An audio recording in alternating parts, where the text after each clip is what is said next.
You take a seed, you plant it, you grow it, you dry it, you roll it, you smoke it. You take a seed, you plant it, you grow it, you dry it, you roll it, you smoke it, and it goes down smooth. Hey!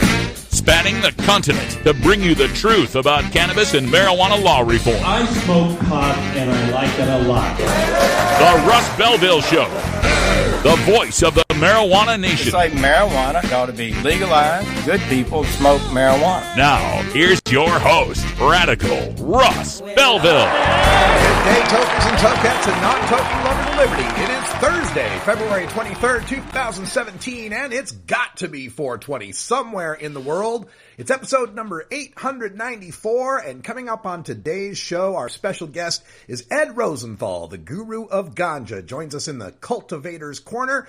I talked with him last Friday at the International Cannabis Business Conference about the implementation of California's Prop 64. We've also got a new poll on legalization to talk about, but in the Radical Rant today, the big news, Sean Spicer has dropped the bomb. In the press briefing that he gave today, he told the public that medical and recreational marijuana are quite different, and while the administration will respect medical, it's likely the Department of Justice will be going after recreational. We'll talk all about that right now in the Cannabis Headline News.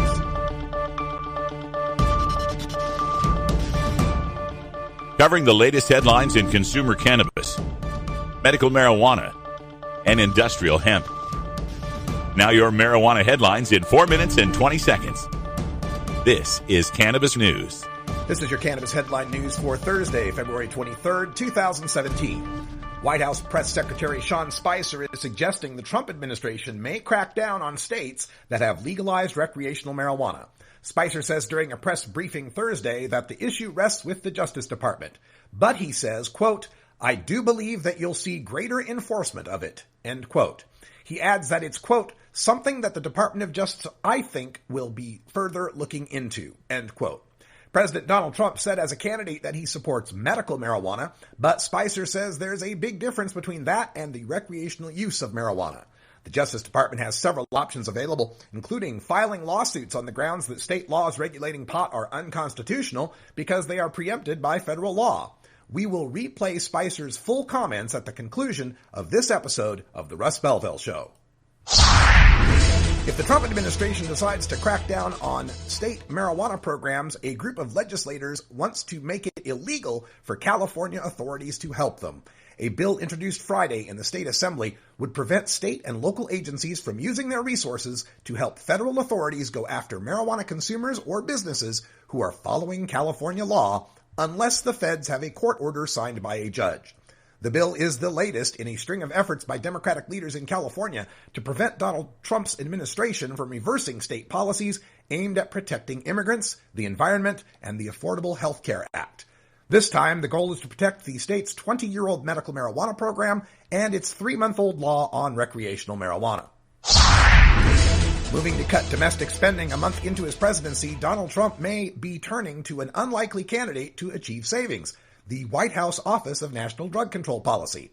The New York Times reports that the Drug Control Office may be among several organizations targeted for elimination, including the Corporation for Public Broadcasting, which supplies content to PBS and NPR, the AmeriCorps Volunteer Program, and the National Endowments for the Arts and Humanities.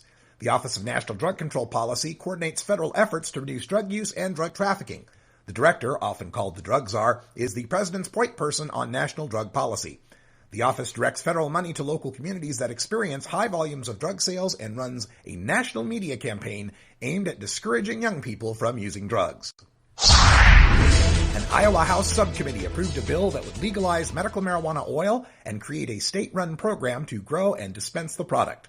People affected by epileptic seizures, multiple sclerosis, and cancer spoke Wednesday, February 22nd, in support of the bill, telling lawmakers cannabis oils helped them. The GOP-led panel unanimously supported the bill, which now moves to the House Public Safety Committee. The Iowa Department of Public Health would run the program, and an agency official said it was important participants receive license cards. Iowa approved a marijuana oil program in 2014 for treatment of epilepsy. It expires this summer. A Colorado man who sent boxes of illegal marijuana edibles through the U.S. Postal Service to buyers in New York City, Maryland, and Texas was sentenced Wednesday to a year and a day in federal prison. Stephen Paul Anderson, a.k.a. the Health Nut, was also sentenced to serve 3 years of community supervised release after his prison term. Quote, "Oh boy, you thought this was going to be an easy way to make money, and it is going to cost you your freedom," end quote, U.S. District Judge Christine Arguello said at Anderson's sentencing Wednesday morning. During the sentencing, Arguello expressed great displeasure with Colorado's legalization of marijuana, which she said saps the motivation of many young people and, quote, destroys them, adding, quote, "I think drugs, even marijuana, is destroying the fabric of society," end quote, she said. Albanian police say they have launched a nationwide operation to try to prevent the planting of cannabis. A statement said 3,100 officers have been spread out around the country checking greenhouses, old army depots, and tunnels or abandoned houses where cannabis seeds and small plants may have been hidden. Last year, authorities destroyed about 2.5 million marijuana plants, 4 times more than the year before. Many metric tons of cannabis were seized at border crossing points or from boats bound for neighboring Italy or Greece. Cannabis traffic to Italy increased threefold last year, he said. This has been your Cannabis Headline News for Thursday, February 23rd, 2017. I'm Russ Belville. In the interest of fair and balanced journalism, the Russ Belville Show presents the anti-drug public service announcement of the day. They said that Ritalin would help me focus.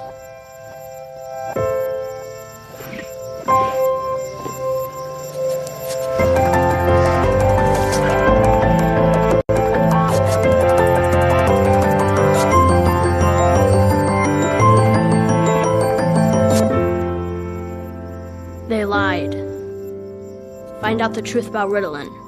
drugfreeworld.org.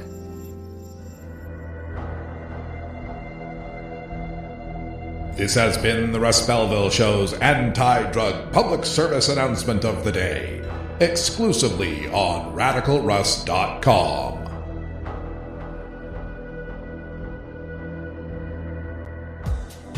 The Russ Belville Show is proudly sponsored by the Marijuana Business Association. The MJBA, called by NBC News the Cannabis Chamber of Commerce, is the fastest growing business association in the fastest growing industry in America. I've been working with the MJBA for years, and I personally invite you to join the MJBA. MJBA also publishes the popular MJ Headline News on Facebook and the MJNewsNetwork.com and Marijuana Channel 1 on YouTube. Visit mjba.net for more details. You're listening to the Russ Belville Show. In my view, the time is long overdue for us to remove the federal prohibition on marijuana. You can find Radical Russ online everywhere. Warning, hits taken on this show are larger than they appear. Do not try this at home. These people are professionals. Or at least they pay me to say that. It's no bong. It's for my schlong. A public service message from the Russ Belville Show.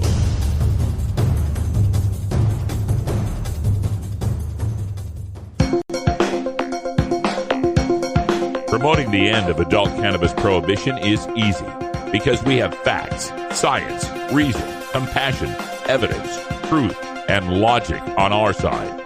It's even easier when researchers catalog it all for us. Learn how to gather the facts on marijuana use, arrests, seizures, rehabs, drug tests, and more on this edition of Drug War Data Mining. Today in the Data Mines, we get to look at some good news in marijuana reform, and that is that the 14th poll since 2015 has shown that Americans, again, support marijuana legalization. I mean, the news doesn't get any better in 2017 for Kevin Sabet and the Prohibitionists because of this latest poll from Quinnipiac University that shows 59% of the American people support the legalization of marijuana. From the poll, quote, marijuana should be made legal in the U.S., voters say 59 to 36%. Republicans are opposed, 61 to 35%, and voters over 65 years old are opposed, 51 to 42%. So basically, The only people who still support prohibition are the same demographic that tunes in regularly to the Fox News channel and reruns of Murder, She Wrote. Unfortunately, that demographic is in charge of the Congress and most of the state houses. And the news gets worse for all of those people who like to put medical in scare quotes when talking about cannabis medicine, as the Quinnipiac poll finds that medical marijuana is more popular with Americans than universal background checks for gun purchases and as popular as mandated labeling of GMO foods. The poll says, quote, voters support 93 to 6% legalized marijuana for medical purposes if prescribed by a doctor. Of course, they mean if recommended by a doctor because they can't be prescribed, but 93% support. However, like background checks, which are at 90% support, and GMO labeling, which is also at 93% support, the federal government still opposes medical marijuana, even though 93% of us support it. Even 85% of the Republicans support medical marijuana in this poll. Even 92% of the people over age 65 support medical marijuana in this poll. How is it that only 7% of the people, 6%, I'm sorry, 1% must be undecided. How is it that 6% of the people support maintaining the prohibition on medical marijuana, and that 6% gets their way? It makes you wonder how many firearms, food, and pharma CEOs are in this less than 10% group that resist background checks, GMO labeling, and medical marijuana. Again, like I tell people often, what the people want means absolutely jack squat in what our Congress does. This isn't me just guessing or making a analysis on my own.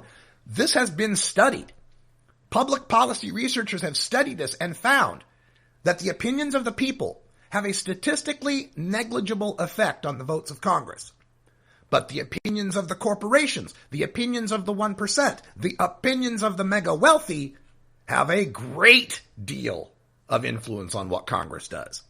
So I'm believing that 6% that's against medical marijuana must be some pharma CEOs, some rich folks with some medical stocks.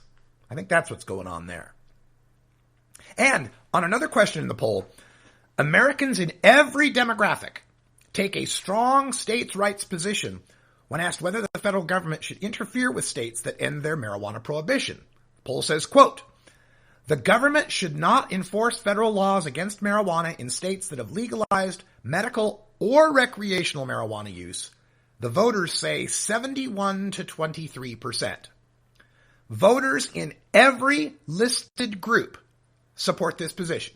Men, women, black, white, Hispanic, old, young, high income, low income, Republican, Democrat, Independent. Stay out, butt out of the states that are legalizing medical and recreational marijuana. So when you see polls like these, it can give you some hope that maybe soon the feds will recognize the will of the people and accede to marijuana legalization. And then you get Sean Spicer standing up in front of the press today saying that medical and recreational are quite different and the Department of Justice may just have to go after the recreational users. For those who've been optimistic about the future of the cannabis industry, despite the appointment of rabid prohibitionists at Department of Justice and Health and Human Services, you're going to see these numbers and think, well, this is good news. This is going to be a hands-off approach. But like the gun background checks and the GMO labeling, what we want doesn't necessarily run the show.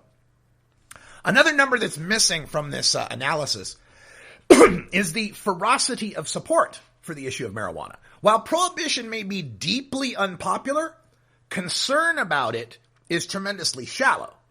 There are very few people who are going to change their vote based on a politician's stand on marijuana, like some people would change their stand for politicians' stand on abortion or gun control, for example. Those kind of issues can cost someone a vote. Marijuana? There's been a few examples. I can think of Beto O'Rourke going up against Sylvester Reyes down there in El Paso as one example. But generally speaking, most people, while they want medical marijuana to be legal, unless they've got a relative or their own use that's in question, they're not going to care that much about it. Still, I still have a lot of optimism for these numbers, because what they do is they show us that we have won the battle for the hearts and minds of America. People are on our side, and it's only just a matter of time before we can get this prohibition taken care of. Now, one other bit in the drug war data mines I wanted to get to was a study that's being reported on in Time magazine, Time Health, and it says, quote, high-achieving teenagers are more likely to drink alcohol and use cannabis than their less school-smart peers, a new study of British adolescents suggests. For the study, researchers tracked 6,000 UK teenagers' use of tobacco, alcohol, and pot from the ages of 11 to around 20. During their early teens, brainy pupils, smart kids, were less likely to smoke cigarettes than their less academically gifted peers. But they were more likely to say they drank alcohol during this period. They were also more likely to say they used cannabis, but this wasn't statistically significant. However, by the time the students hit their late teens, the school smart ones were 50% more likely to use pot occasionally and nearly twice as likely to use it persistently than those who didn't do as well at school. They were also more than twice as likely to drink alcohol regularly.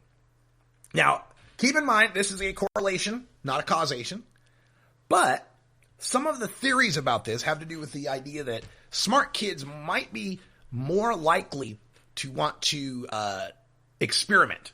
They might want to have more openness to new experiences. I don't know about that, because smoking cigarettes is a new experience, and yet the smart kids are deciding not to smoke cigarettes. I think a much better explanation for this is that the smart kids actually know the relative safety of these substances and the value of them. And they recognize smoking cigarettes doesn't give them much value as far as fun goes, but it gives them a whole lot of cost when it comes to their health and their smell and the way they're perceived in society. Meanwhile, when it comes to cannabis, they understand that it's medical, that it's non-toxic, that it doesn't cause a hangover, that it doesn't cause long-term problems. They also theorize that the smart kids are more likely to come from a rich background or a highly educated familial background, and that might make it easier for them to get a hold of alcohol.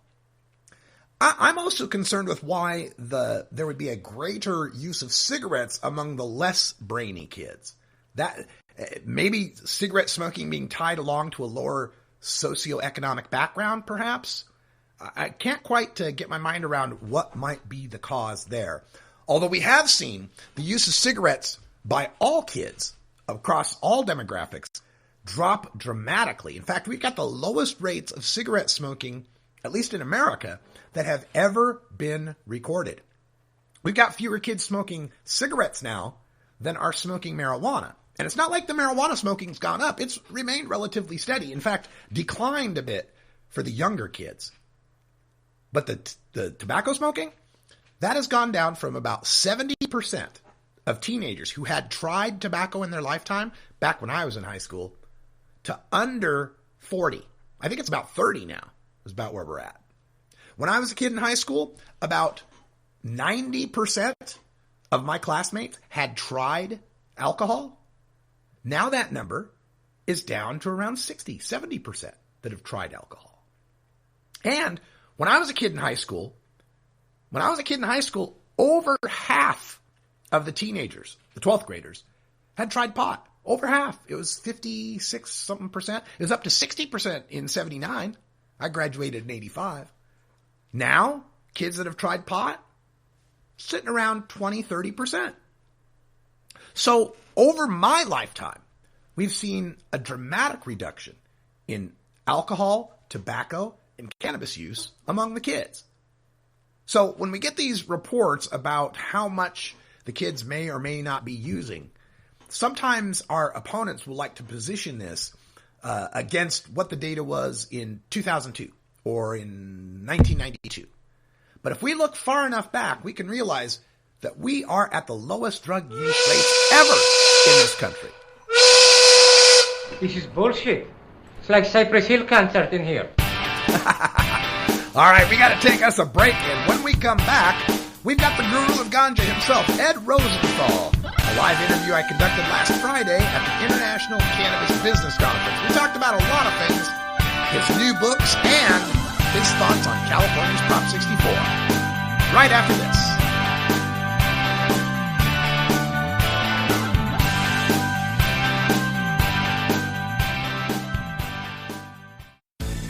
At Herbie's Cannabis Seeds, we pride ourselves on bringing you the best quality seeds from the world's most respected cannabis seed producers, all at the lowest online prices. You can find Herbie's Seeds at herbiesheadshop.com. All cannabis seeds are sold as souvenirs and as a means of preserving cannabis genetics. Herbie's Seeds in no way intends to condone, promote, or incite the use of illegal or controlled substances. We strongly urge all prospective customers to check their national laws prior to placing an order. Herbie's Seeds at herbiesheadshop.com. Proud sponsors of the Russ Belville Show and 420 Radio.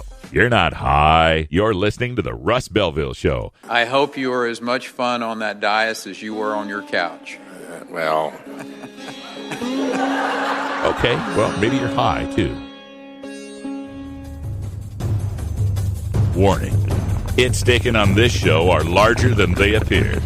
Do not try this at home. These people are professionals. Or at least they pay me to say that. Yeah, well, that's just like your opinion, man. A public service message from the Russ Belville Show.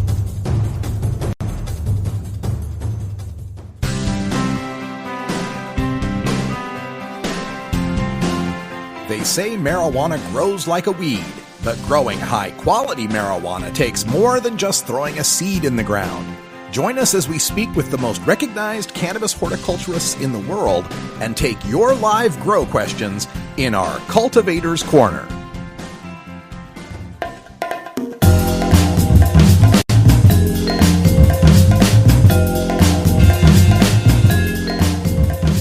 Remember, friends, there's more to life than marijuana. I just can't remember what it is.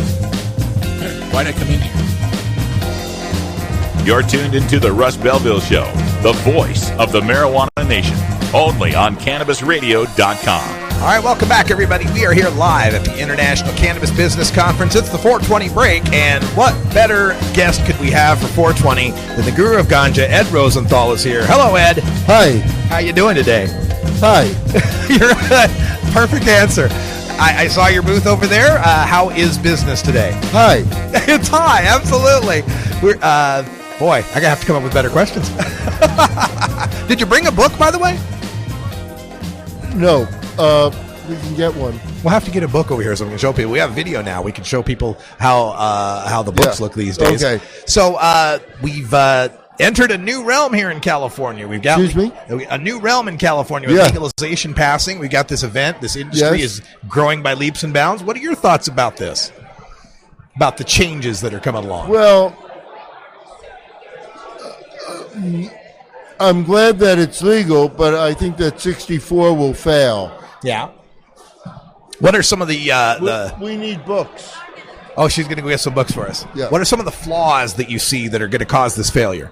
Well, I think that people are not going to be able to do exactly what they want in a lot of the counties because the law fractionalizes California. And for that reason, people are going to either be confused or just have contempt for the law in many areas.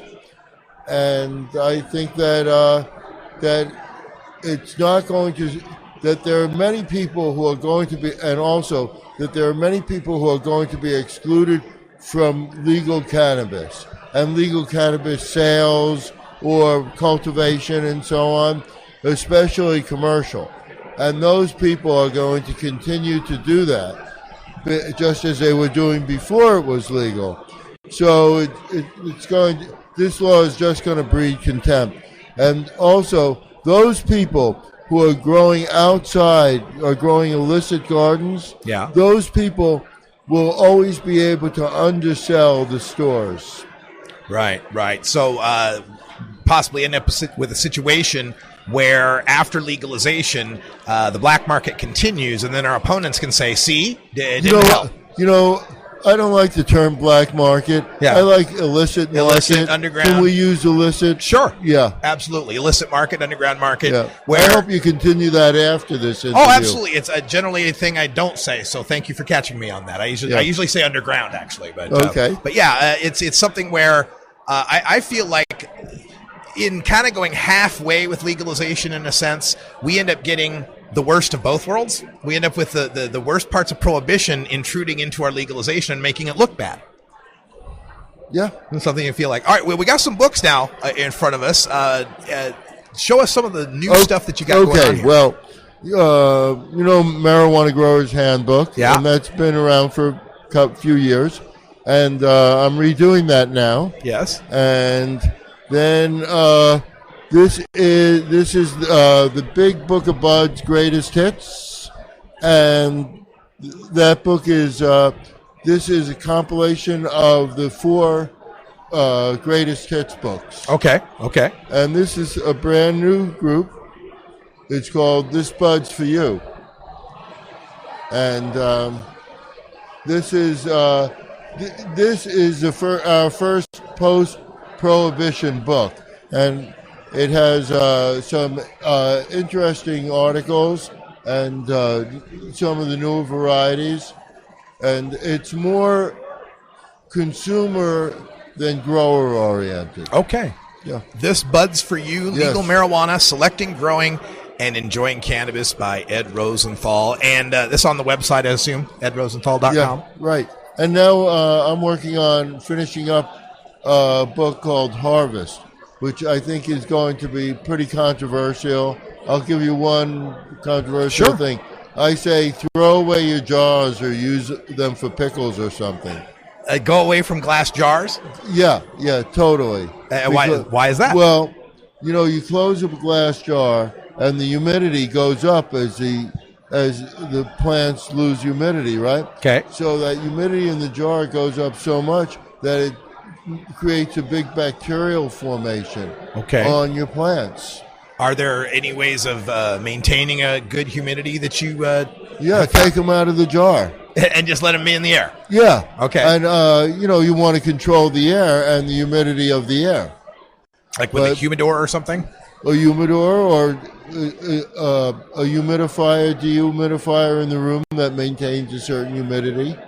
About 65%. 65 is what you're looking for? Yeah, during curing, and then you want to bring it down a little bit. Okay. A little less maybe during curing sometimes. Okay. There was a story I was following coming out of California, UC Davis doing a study on marijuana samples that they had gotten from various outlets, finding 40 to 50% of them being tainted. Did that shock or surprise you? Well, what were they tainted with? Biologics, fungus, mold. Well, I want to ask you something. You know that bacteria just started going on to marijuana after they started testing it. It's a brand new thing, huh? Yeah, it's brand new. And marijuana never had bacteria before, right? Right. Well, I guess the concern is some lady who had a severe immune compromised system died from this, from some fungal infection or something. Well, we'll get to that in a second. Okay. So, Jack Herer and I developed marijuana in 1958. Okay. When we were both quite young. Okay. And then we brought it to the world. You're aware of that. That's where it all started. And Jack. Yeah, that's right. 1958. Yeah. Okay. Okay. And then the bacteria didn't find out about it. Until what, 2014? Well, until they started, about a week after they started testing it. Okay. Right? So all those years that people didn't have bacteria, they didn't get sick from it. I see. Right? It's just now that it's the testing then we need to stop. That's right. So, but seriously, when you think about it, there aren't any ER cases based on anything like that. Now there are. Let's take powdery mildew for instance. Okay. Stephen. when I was doing a book working on this new book that's coming out called Harvest, I spent quite a bit of time trying to find any kind of pathology dealing with powdery mildew, and there is none. So I'm not saying somebody should smoke something with powdery mildew, but I can't say that they'll get sick. I don't think they'll get sick from it because there's just no indication anywhere of powdery mildew ever causing anything, any emergency room things. Now, there is salmonella, and there are other, molds that can cause illness. And I'm not saying it shouldn't be tested, but when they start getting down to general high bacterial counts, they're really stopping biological insecticides, some of which are based on bacteria which don't affect humans. And also, they're not testing for the ones that are really serious, like certain E. coli's and things like that.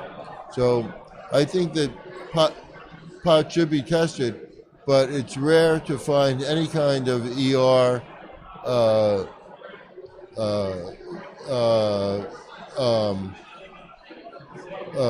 ER visits based on these ingredients. It's something that's been a big issue all up and down the West Coast. In Oregon, they just started a testing procedure that put us way behind as far as production goes because they didn't have enough laboratories that met the standards. Where do you see this going as far as testing? Do you think they're going to be more of it, less of it, better testing? Well, first of all, I think that the testing methods that they're using now, which is using where they're either they're trying to grow it, or they're using machinery for it. I don't think that that's the way to go. I think it should be an antibody test kit. Okay. And with an antibody like an ELISA kit. Yeah. And so it's very inexpensive to do. And then you can zero in on any that are suspicious. Okay. Part of also what folds into this testing issue has to do with the fact that we've got people that are consuming this for medical versus people that are consuming adult use, personal use, whatever we want to call it. And I hear from the people on the medical side that they're worried about these pesticides and fungicides that might be used. And of course, you've advocated a lot of natural alternatives to that. I don't think there should be separate standards. I think if it's harmful for the medical side, it shouldn't be accepted for recreational. Yeah. I think that most pesticides, I think people don't. There's no reason for people to use pesticides that aren't considered acceptable, because there are always alternatives to chemical pesticides. Yeah. We also have so many industry people here, and we do have a little bit of a delay before California kicks off what they call the mega grows, the over an acre sized massive grows. As that develops, do you see a broadening of the market happening, more breadth of THC levels and products available? What do you see unfolding as California comes online with massive commercial production? Well, the only thing that Americans don't have much choice in is their politicians. But if you want to buy toilet tissue, you can buy a lot of different styles: single ply, double ply, scented, unscented, embroidered, embossed, whatever. Mega roll. So I don't see why people shouldn't have at least as much choice in marijuana as they do in toilet tissue. Yeah. What do you think about the, I saw some numbers recently from Ease, that service that delivers cannabis out here in California, where they were saying there was such an increase in vaporization and a decrease in flower. Are you and I going to end up being the last guys smoking flower while all these young kids are vaping away? Or do you see a renaissance in flower happening maybe someday in the future? You mean you're the Lone Ranger? It feels like it sometimes. Don't look at me. I've never known you to pass up a joint now, Ed. Come on. Well, I won't pass up a joint, but I like concentrates. Yeah. I like to concentrate. Is there any, because we've had flower use for so long and haven't seen bad things happen from it. I go onto YouTube nowadays, I see young people doing these, 1 gram, 2 gram, 4 gram dabs, trying to just overdo it like crazy. Is there any worry that the concentrates being kind of new, we don't know as much about them? Well, it's not that. Okay. You have to look at it in holistically. So the kid who's doing that, it was a kid, right? Young kid, like 21 or something like that, right? Yeah. So, so let's say they weren't binge smoking like that. What would they be doing? Keg stands? Binge drinking? Yeah. So isn't this a harm reduction? Could look at it that way, absolutely. Yeah. We see a lot of that with people talking about vaporization as a harm reduction measure. Absolutely. That's right, because they want something that really takes them away from the standard consciousness, and if they couldn't do that, then they might be drinking or combining drink and pot. Yeah, good point. Now, in your time working as a columnist, as a writer, what are some of the silliest or craziest things people have asked you about weed? You must have heard every weed question there is. What are some of the crazy ones? Craziest questions.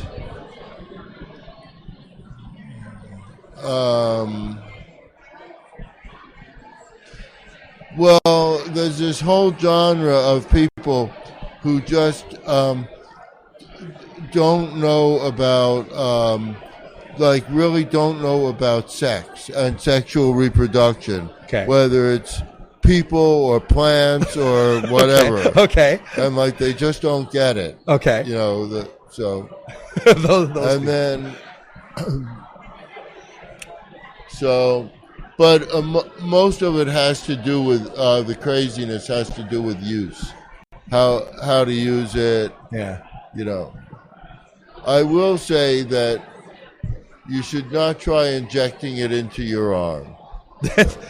There's that old Saturday Night Live with Chevy Chase trying to inject a joint one time. I remember that as a kid. Doesn't work. Well, all right. So remember, folks, the books, This Buds For You is the newest one. And then Harvest. When is Harvest going to come out? Do you know?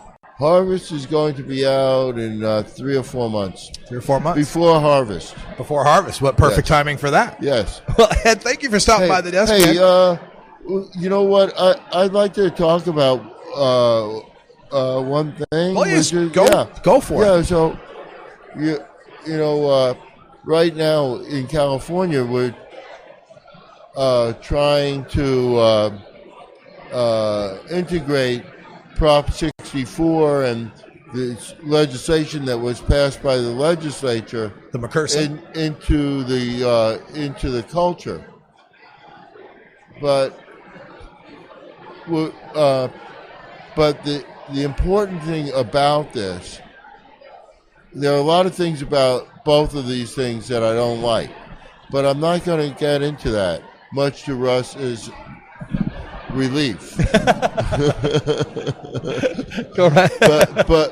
But what I do want to say, there's one really good thing about the legislation and the initiative, and that is more people in California will have access to good pot, and that is really important.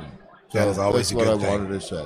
Thank you, Ed. Thanks for stopping by. EdRosenthal.com, everyone, if you want to get more information. We got more live guests joining us here in the next couple of minutes. Chris Conrad will join us. He's the co-author of The Newbie's Guide to the Cannabis Industry. We're going to take a break, and when we return, we'll have more for you live here at the International Cannabis Business Conference at the Union Square Hilton here in San Francisco, California. Stay tuned. We're back with more here on RadicalRuss.com. Of course, that was recorded last Friday at the International Cannabis Business Conference, and always a good time talking to Ed Rosenthal. Even if we disagree on a lot of things, it's still a good time talking to Ed, and I'm sure I'll see him at the next event.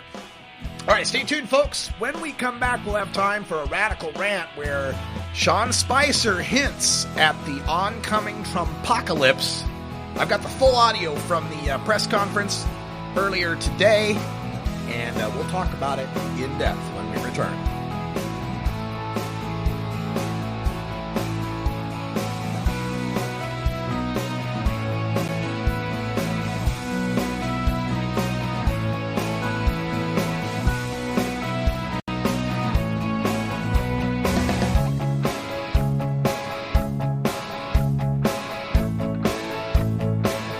This is the Russ Belville Show on CannabisRadio.com.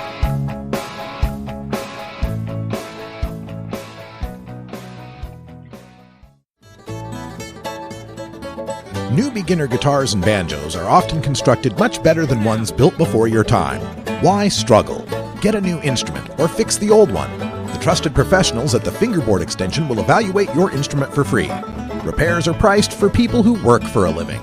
Stop by the Fingerboard Extension downtown Corvallis at 120 Northwest 2nd Street today, or check out its inventory on the web at fingerboardextension.com. You're not high. You're listening to the Russ Belville Show. But I'm getting some very negative reports coming out of Colorado as to what's happening. Okay, well, maybe you're high, too.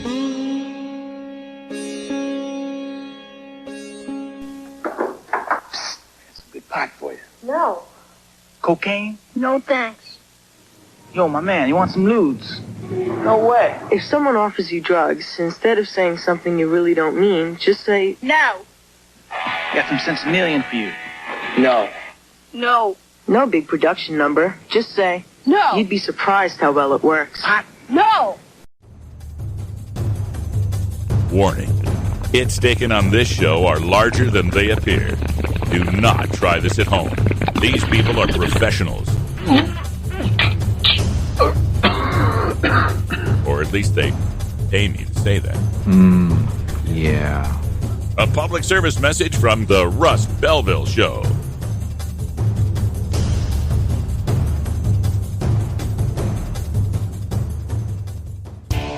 Total war against public enemy number one. 10 federal criminal penalties for up to 1 ounce of marijuana. Marijuana is probably the most dangerous drug. Just say no. Legalization is just another word for surrender. I experimented with marijuana and didn't inhale. This is not medicine. This is a Cheech and Chong show. Encourage people to use less drugs. I am ill.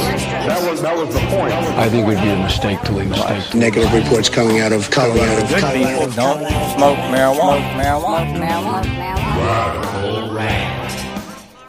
Well, folks, ever since Donald Trump became the presumptive nominee of the Republican Party, I have been warning my readers and my listeners and my viewers that we would be facing an oncoming Trumpocalypse in the recreational marijuana industry. And today we got the latest bit of evidence that suggests an impending crackdown on state legal marijuana is coming.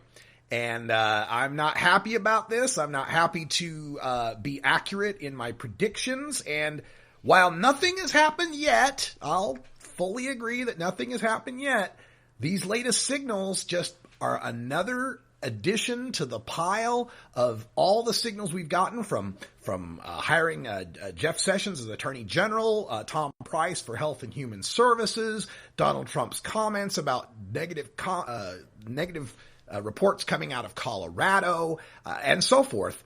Today, Sean Spicer, the White House press secretary, took questions in the White House press briefing, and there was an online question via Skype from a reporter from Arkansas who asked about medical marijuana. I want to play the full clip for you so that we don't have any questions about context or me making a mountain out of molehill. This is Sean Spicer from earlier today. And the president has basically instructed them to carry out their mission. And so the priorities, as we've discussed over and over and over again, is to do that in a way that is in accordance with the law, but also prioritizes those people that pose a threat. I'm going to go to Roby Brock from the Talk Business and Politics in Arkansas. Where is he from? Arkansas. Hey, thanks, Sean. Roby Brock with Talk Business and Politics here in Arkansas, the home of the rowdiest town halls in the nation. I have a question on medical marijuana. Our state voters passed a medical marijuana amendment in November. Now we're in conflict with federal law, as many other states are. The Obama administration kind of chose not to strictly enforce those federal marijuana laws. My question to you is, with Jeff Sessions over at the Department of Justice as AG, what's going to be the Trump administration's position on marijuana legalization where it's in a state-federal conflict like this?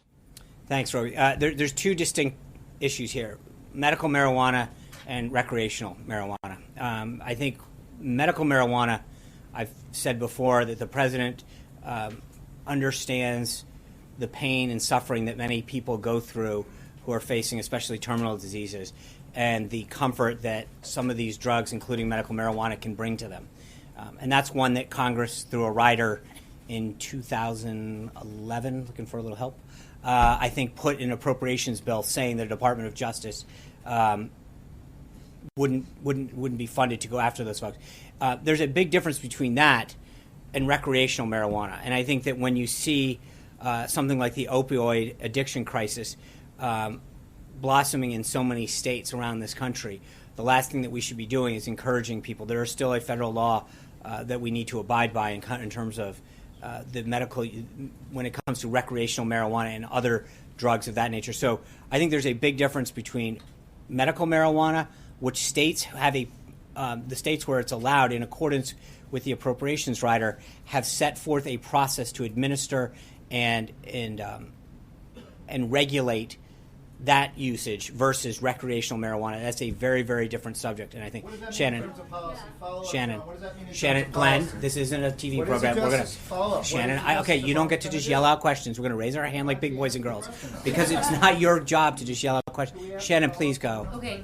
Well, first on the manufacturing summit, was the AFL-CIO invited? And then, I did want to follow up on this medical marijuana question. So is the federal government then going to take some sort of action around this recreational marijuana in some of these states? Well, I think that's a question for the Department of Justice. I do believe that you'll see greater enforcement of it because, again, there's a big difference between the medical use, which Congress has through an appropriations rider in 2014, made very clear what the intent of what their intent was in terms of how the Department of Justice would handle that issue.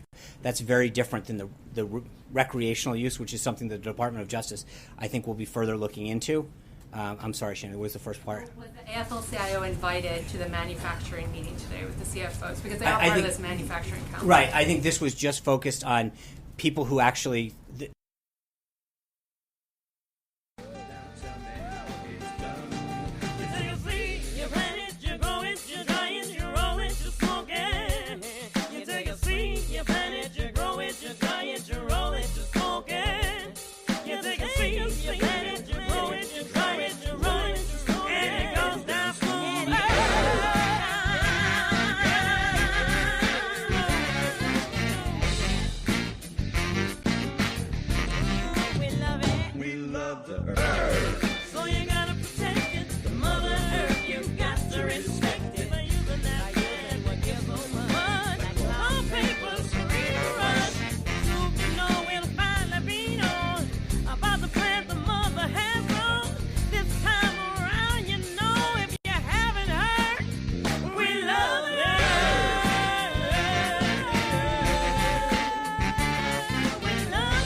This is the Russ Belville Show. The Russ Belville Show is blogging and podcasting daily at RadicalRuss.com. You grow it, you dry it, you roll it, you smoke it. You take a seed, you plant it, you grow it, you try it, you roll it. Sorry about that, folks. Wrong button again. You take a seed, you plant it, you grow it, you try it, you roll it, you smoke it, and it goes down.